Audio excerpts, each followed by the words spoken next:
Assalamualaikum warahmatullahi wabarakatuh. Perkenalkan, kami dari kelompok 4 akan membahas materi tentang tugas kepemimpinan dan berpikir sistem. Perkenalkan, nama saya Atrim Mulfatun, NIM J1A1190014. Baik, di sini saya akan menjelaskan materi tentang etika. Secara etimologis, etika diambil dari bahasa Yunani, yang dimana etos yang artinya adalah istiadat atau kebiasaan. Dalam hal ini, etika dapat diartikan hal-hal yang berkaitan erat dengan nilai, sehingga etika menjadi bagian dari ranah aksiologi, yang bahkan sering disebut dengan filsafat tingkah laku manusia. Selain itu juga, dalam buku Bertens juga membedakan etika di dalam 3 pengertian, yaitu yang pertama, etika dalam arti nilai atau moral yang menjadi pegangan bagi seseorang atau kelompok tingkah laku. Hal ini bisa disamakan dengan adat istiadat atau kebiasaan. Yang kedua, etika diartikan sebagai kumpulan asa atau nilai moral yang juga lebih dikenal dengan kode etik. Yang ketiga, etika yang mempunyai arti sebagai ilmu tentang baik buruk.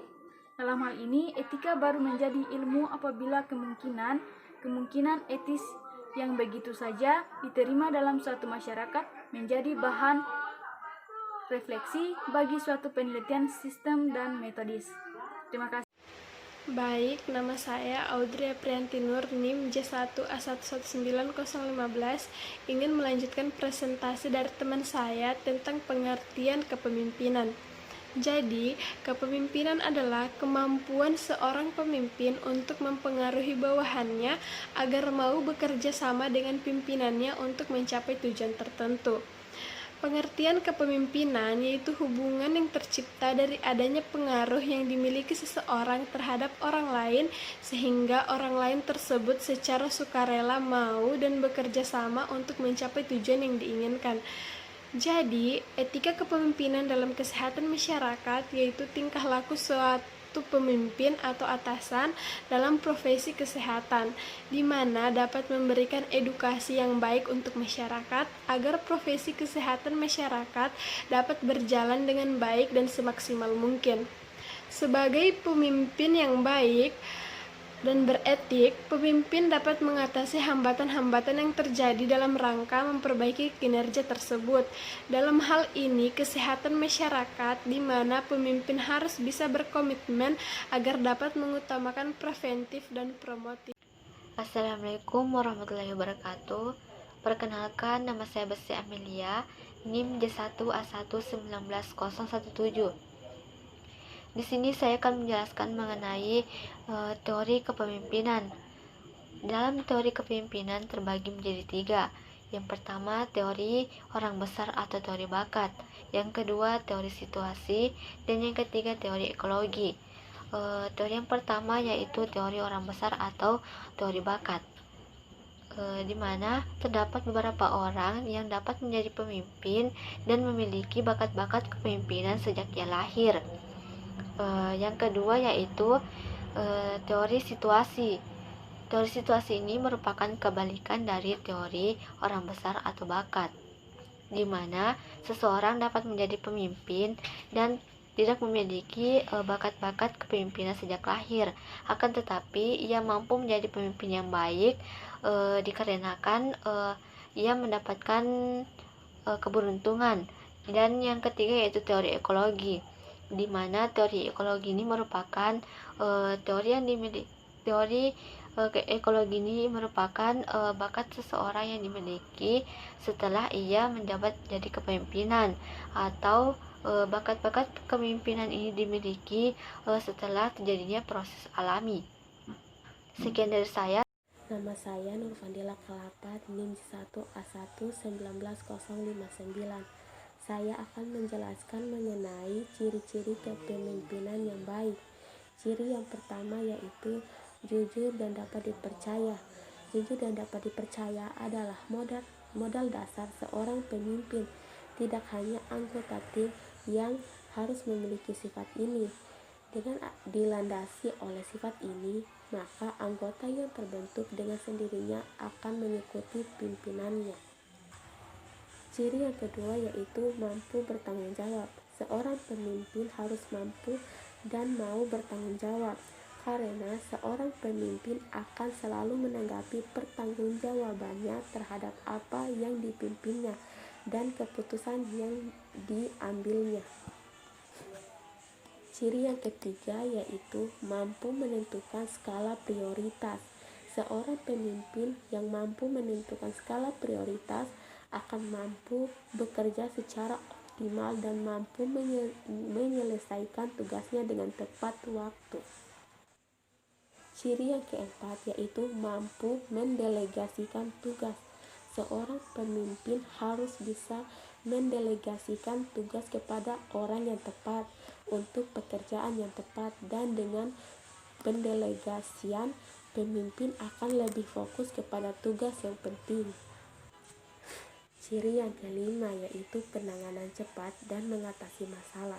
Responsif dalam mengatasi masalah sangat penting agar masalah yang muncul bisa dengan cepat tertangani dan mendapat solusi yang tepat.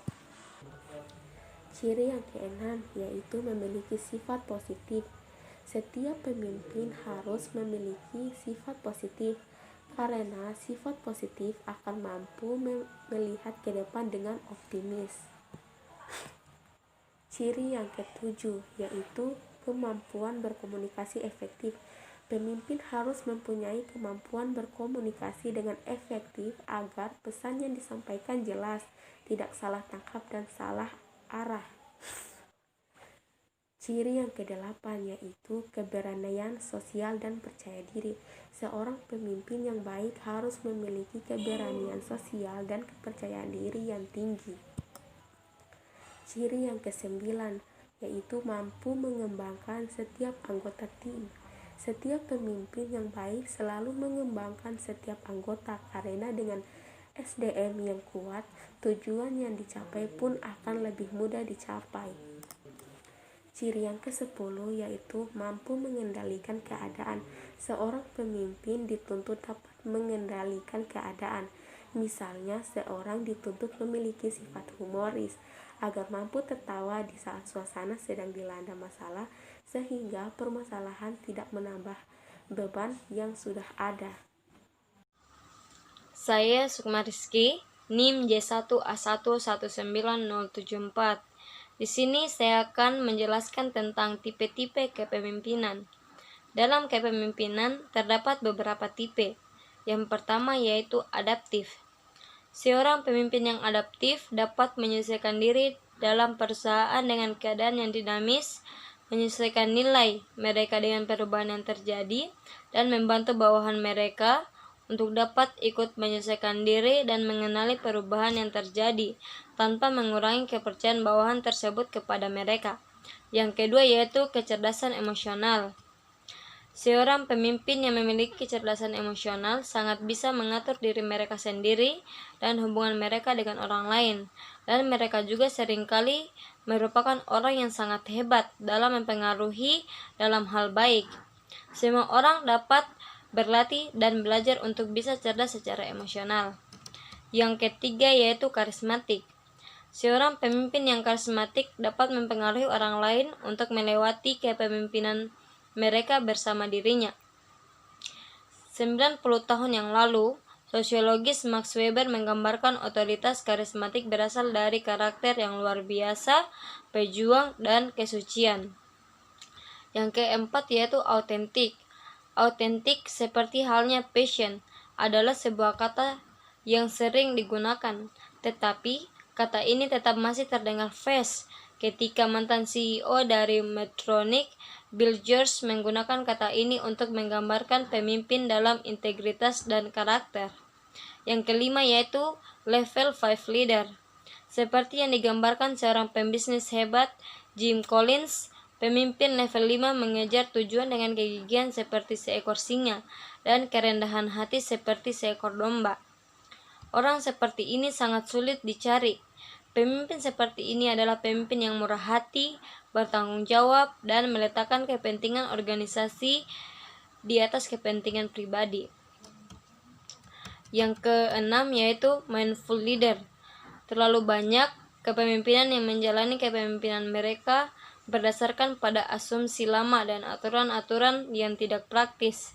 Jika pemimpin tersebut memberikan perhatian pada lingkungan mereka, memperhatikan, menganalisis, dan yang paling penting yaitu mendengarkan orang lain, maka mereka akan menanyakan pertanyaan yang lebih pintar, dapat mendeteksi perubahan yang terjadi, dan dapat menjadi pelajar yang lebih baik.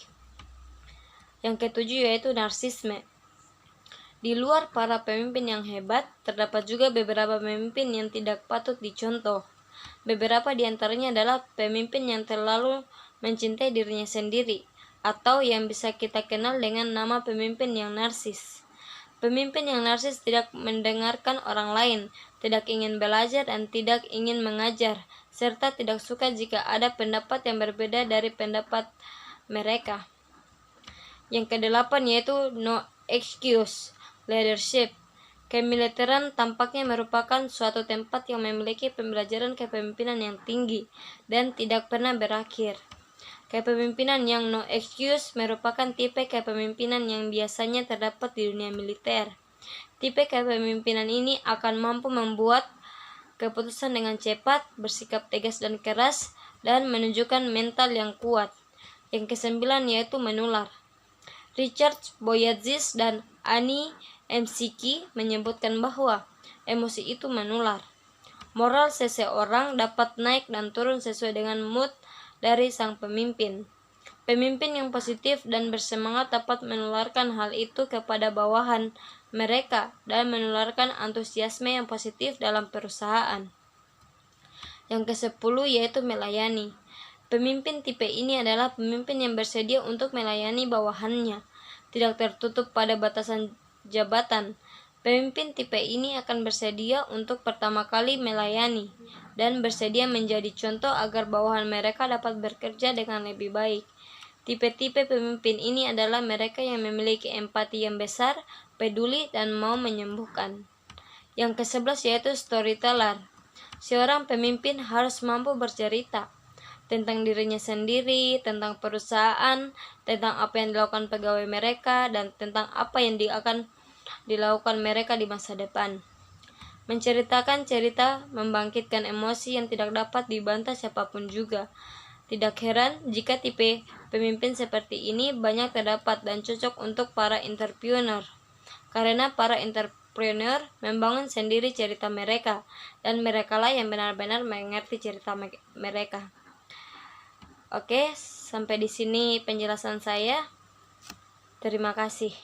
Digitasian NIM J1A1190779. Di sini saya akan menjelaskan mengenai tugas-tugas kepemimpinan. Preventif dan promotif merupakan kegiatan dalam pembangunan kesehatan untuk meningkatkan kesadaran, kemampuan hidup sehat, dan mengambil bagian dalam pelayanan kesehatan.